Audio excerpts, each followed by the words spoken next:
කාන්තාවන්ට ඩිම්බකෝෂ දෙකක් තියෙනවා. ඉපදෙන කොටත් ඒ ඩිම්බකෝෂ වල සාමාන්‍යයෙන් ඩිම්බ ලක්ෂ 5 ගාන විතර වගේ මිලියන 1.1 1.2ක් විතර වගේ ඩිම්බ දෙකේම තියෙනවා. කාන්තාවට අවශ්‍ය හෝමෝන් නිෂ්පාදනය කරන්න පටන් ගන්නවා. ද්විතීය ලිංගික ලක්ෂණ කියන්නේ පියවරු වර්ධනය, රෝමකූප වර්ධනය, ඒ වගේ දේවල් හිමින් ඇති වෙලා සුද්ධ වීමකුත් වෙනවා. ඒතර තමයි ඩිම්බකෝෂ වල ක්‍රියාකාරීත්වය සම්පූර්ණ වෙලා පටන් ගන්න කියලා අපි කියන්නේ.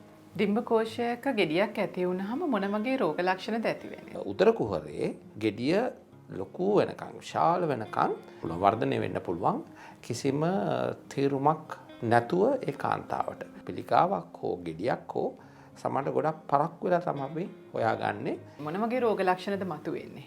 ගොඩක් ලොකු වෙනකන් රෝග ලක්ෂණයක් තේරෙන්නේ නැහැ.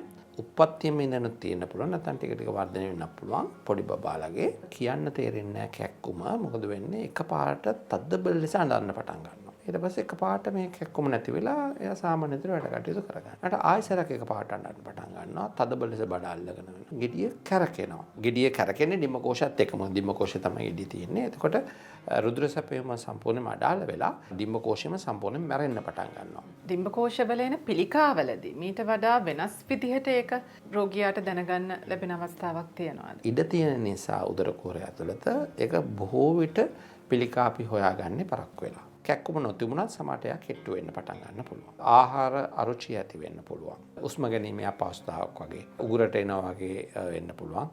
non specific විශේෂිත නොවූ පොඩි ලක්ෂණ ගොඩකින් එන්න පුළුවන් මේක. කලබල විය යුතු නෑ. හැම ගෙඩියක්ම පිළිකාවක් නෙමෙයි. විශේෂිත වූ ස්ක්‍රීනින් මෙතඩ් එකක් ඩිම්බකෝෂ පිළිකාවට තාම නැහැ. ඒතර ස්කෑන් පරීක්ෂණය වුණා ඩිම්බකෝෂ පිළිකාවක් මුල් අවදියේ අඳුනා ගන්න හැකියාවක් නැහැ. සමහර ලේ පරීක්ෂණ තිබ්බට නිශ්චිතවම ඩිම්බකෝෂ පිළිකා එන්න කල්ටි අඳුනා ගන්න ලේ පරීක්ෂණ නැහැ. විවිධ වර්ගයේ පරීක්ෂණ වලින් ඒ ගෙඩියේ ප්‍රමාණවත් කොතරම් තියෙනවද, ඒක පිළිකාවක්ද නොවේද, ඒක පැතිරීමක් තියෙනවද, සහ වෙනින් තැන් වලට ඒක කොටස් ගිහිල්ලාද කියලා ඒ පරීක්ෂණ වලින් අපිට සාමාන්‍යයෙන් අඳුර ගන්න පුළුවන්. කොහොමද මෙවැනි කාන්තාවකට ප්‍රතිකාර කරන්නේ? දැන් සාමාන්‍යයෙන් සෙන්ටිමීටර් 5කට වඩා අඩු මේ වගේ පිළිකා නොවන ගෙඩි තියෙනවා අපි මොනවත් කරන්නේ නැහැ. පිළිකා නොවන ඔක්කොම වගේ ගෙඩි ලැප්‍රොස්කෝපි මාර්ගයෙන් ඉවත් ගන්න පුළුවන්. කිංස් නිරතුරු විශ්වාසයෙන් ඔබ ළඟ රැඳෙන්නම්.